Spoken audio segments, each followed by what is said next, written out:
Imagine yourself in the heart of a frozen European forest. The sun hasn't risen in days.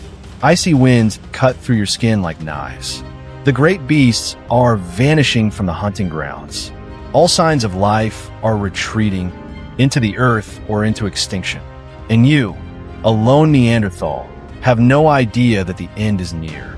Not from the tip of an enemy's spear, but from something far more indifferent and devastating. Nature. Throughout the history of evolution, Neanderthals were never the weak ones. On the contrary, they were the toughest humans ever to survive the Ice Age. Tall, powerfully built with thick bones like stone, they endured multiple glacial cycles, hunted mammoths, crafted tools, and even buried their dead with care. No one imagined a species like that could disappear completely. For decades, we believed Homo sapiens, our ancestors, were to blame.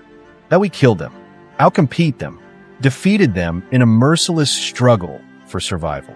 But what if that wasn't true? What if the thing that really killed the Neanderthals wasn't Homo sapiens, but the sky above them, the climate, the silent, ruthless fury of this planet? Recent paleoclimate research has uncovered a terrifying chain of events that struck around 42,000 years ago. Global temperatures plunged without warning. Forests vanished within generations. Animals fled in mass migrations. Glaciers surged down from the Arctic, burying Europe in white. A phenomenon geologists now call the Heinrich Event. A climate catastrophe with no historical precedent. And the Neanderthals couldn't survive it. Not because they weren't strong, not because they weren't smart, but because this time, Earth didn't give them a chance to adapt. Death didn't come through war, nor through disease. It came through hunger, through cold, through generations of isolation in dark, frozen caves, where sunlight became a distant memory. You might survive a single winter, but you cannot survive an ice age that arrives early, strikes fast, and offers no warning. The story you're about to hear isn't just about the death of a species. It's a warning from the past. This planet once killed the strongest humans that ever lived. And the terrifying truth is, it could happen again. Before Homo sapiens ever set foot on the icy lands of Europe, another kind of human had already been there for hundreds of thousands of years. They were not our direct ancestors. They were the Neanderthals, not the primitive creatures we once imagined. Neanderthals were fully human, Homo in the scientific name. They stood around 1.60 to 1.65 meters tall, but were incredibly muscular, with thick bones, large skulls, and most notably, brains even bigger than our own. Not designed for abstract thinking like ours, but built to process the brutal physical world around them. Cold, hunting, survival in the snow. They didn't just survive, they thrived. From the dense forests of Central Europe to the Russian steppes. From the Mediterranean coast to Western Asia, Neanderthals ruled thousands of caves. They left behind tools of finely crafted stone, giant animal hunting pits, and even traces of early art. Deep red markings on cave walls. They may have been symbols or a part of rituals, and they stayed there for nearly 400,000 years. A staggering number when you compare it to the roughly 200,000 years of Homo sapiens history. But the very thing that made the Neanderthals great also locked them into an invisible ecological trap. They were too good at surviving the cold. Earth during the Neanderthal era was far from stable. It was a climate of constant shifts, with regular cycles of freezing and warming, known as glacial and interglacial periods. During glacial times, ice covered much of Europe.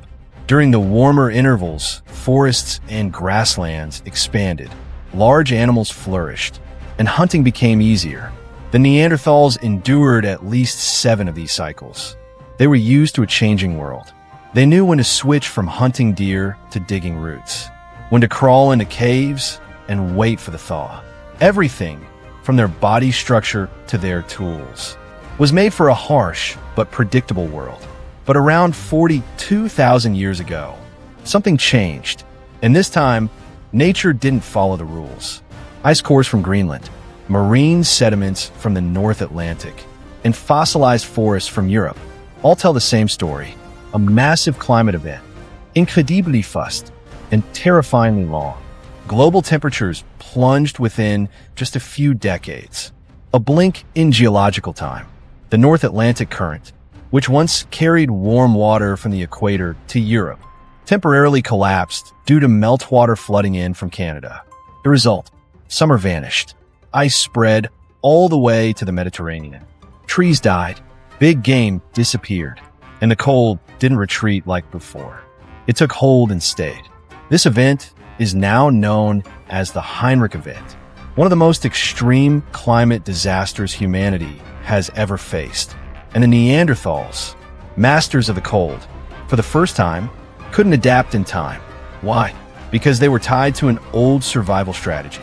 They needed large animals, which needed grass and forests. They needed caves, which were rare in frozen landscapes. And they didn't migrate far. Neanderthals typically stayed within a range of just a few dozen kilometers. When their environment vanished too quickly, they were trapped. Meanwhile, Homo sapiens, those who came from the tropics, had something the Neanderthals lacked: flexibility. Our ancestors carried lighter tools, adapted to more environments, and most importantly, had superior social organization. They shared food across distant groups. They migrated hundreds of kilometers. They responded to climate change, not with brute strength, but with information, language, and community. By the time the climate began its steep decline, Neanderthals had been pushed into a corner. Though they had once ruled this land for hundreds of thousands of years, they were now reduced to small, scattered, vulnerable communities.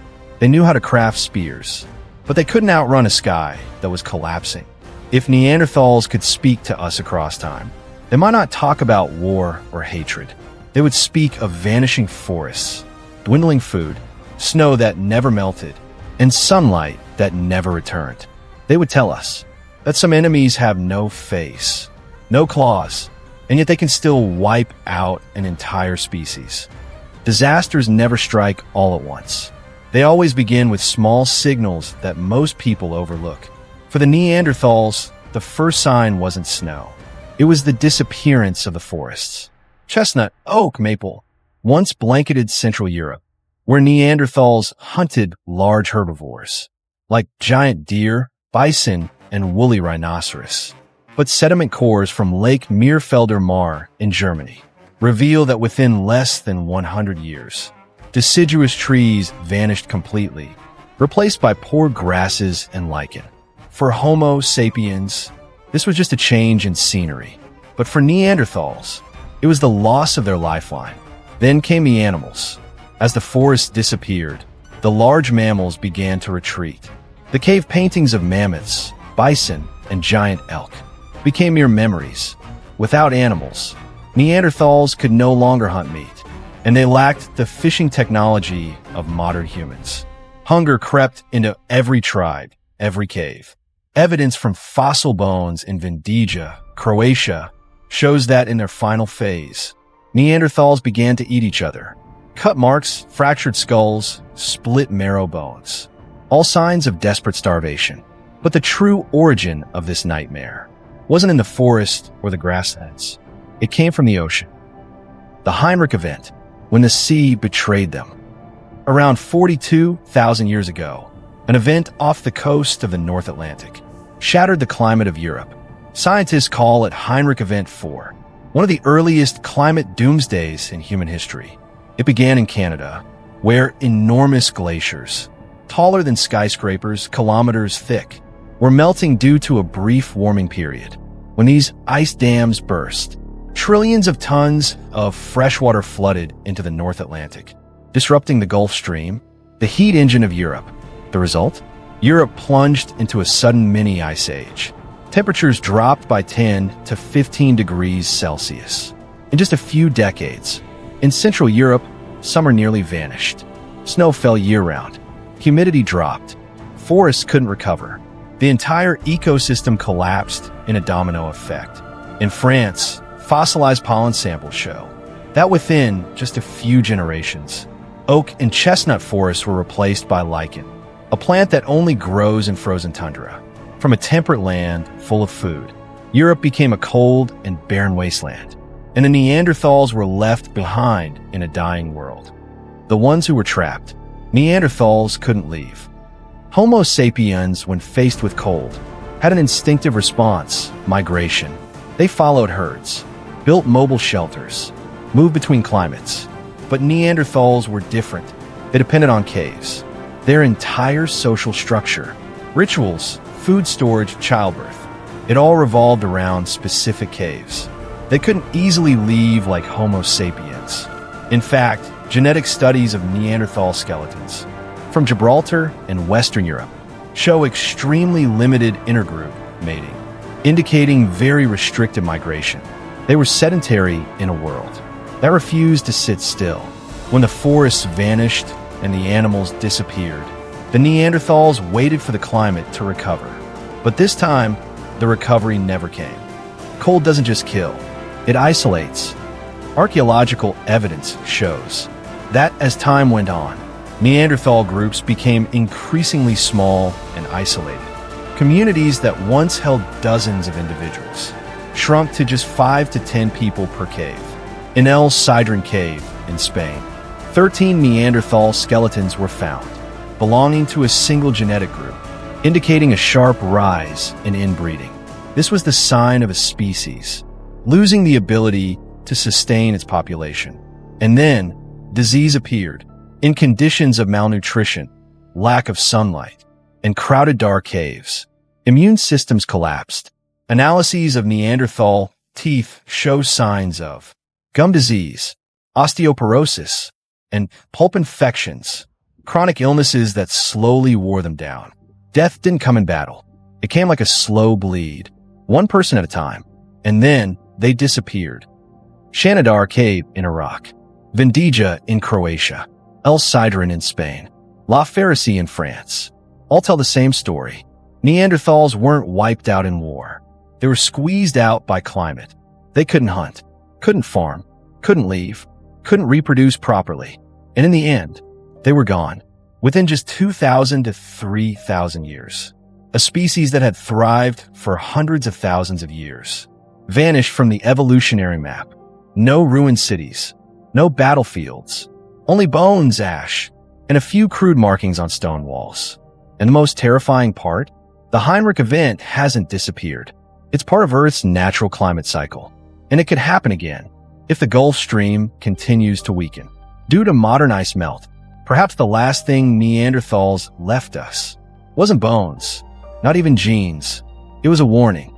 The strongest, most resilient humans in history were wiped out by just a few degrees of temperature, a shift in the wind, and a sea that no longer brought warmth. So if it happens again, are we sure we'll survive? Imagine this. You are a Neanderthal living in a stone cave in what is now southern France. Outside, the wind slices through your skin like blades. The trees are gone. The animals that once sustained your people, deer, bison, even mammoths, no longer appear. No one returns. No footprints. No sounds. Only the wind. You and the few remaining in your group, now fewer than 10, are trying to survive by chewing old marrow bones, eating roots, scraping lichen off the rocks. But hunger does not let go. Day by day, your loved ones fall, not from violence, not from predators, but from cold, starvation, and exhaustion that has dragged on for months. The Neanderthals did not vanish in a final battle. There was no Thermopylae, no shattered weapons, no enemy to blame. They died in silence. And perhaps that is the most haunting part. Tiny, scattered communities, each flickering out like lonely embers. As the caves grew colder, as no new generation was born, as the last ones died without burial, that was when a human species disappeared. In Gorham's Cave in Gibraltar, the final traces of Neanderthals have been found. These may have been the last individuals to ever live. No one knows what they thought as they looked out over the cold ocean, with no path forward, no forest, no future. Meanwhile, thousands of kilometers to the south, Homo sapiens were learning to adapt. They were crafting more versatile tools, hunting smaller animals, migrating with the seasons. And most importantly, they were connecting, sharing knowledge, sharing food, sharing warnings. In a collapsing world, they did not stand alone. The Neanderthals had no such option.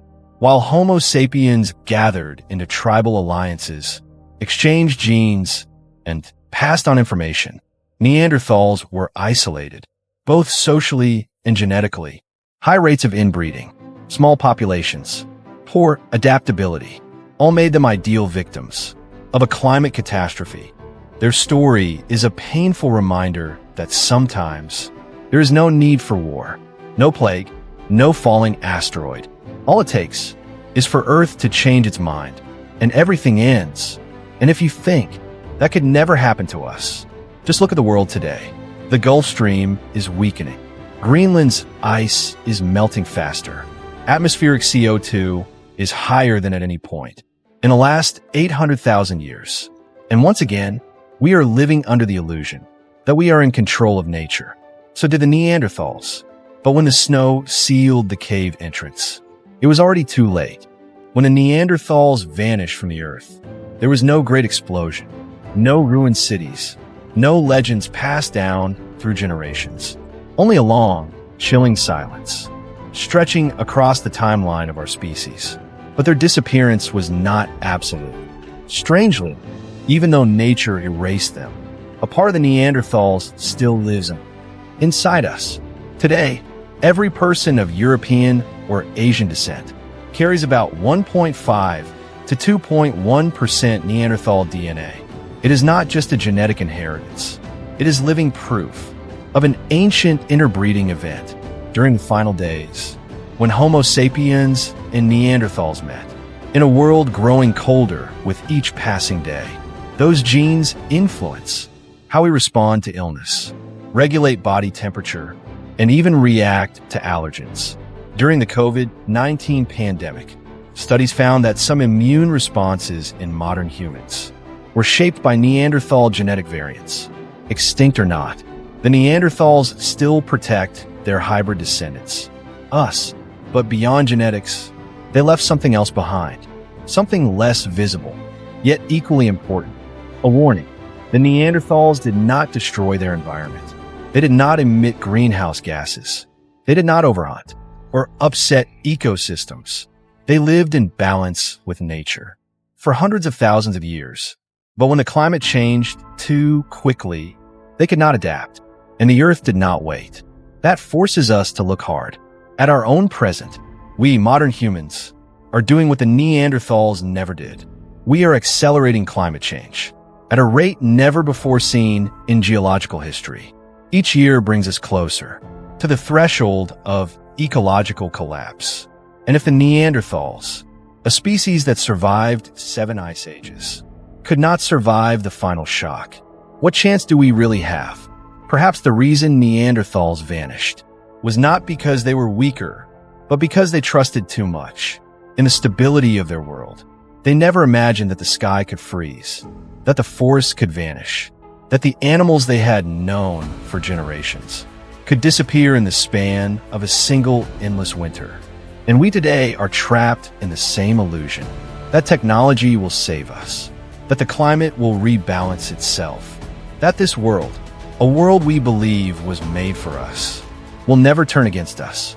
But Earth has no obligation to keep us here. It has already let one species of human go extinct. It can do it again. So if the Neanderthals left us anything, it was not a myth, and it was not a romantic tragedy. It was a cold mirror from the past, reflecting the shape of our future. One day, when the ice melts too quickly, when the ocean currents stop flowing, when storms no longer come with the seasons, our descendants may look back at history and ask, do we learn nothing from the death of the Neanderthals?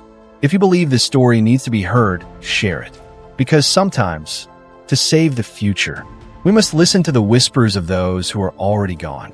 And don't forget to subscribe to join us on this journey through the buried truths of human evolution. Watch our next video, where we uncover the mystery of another ancient human species, one that may have outlived even the Neanderthals.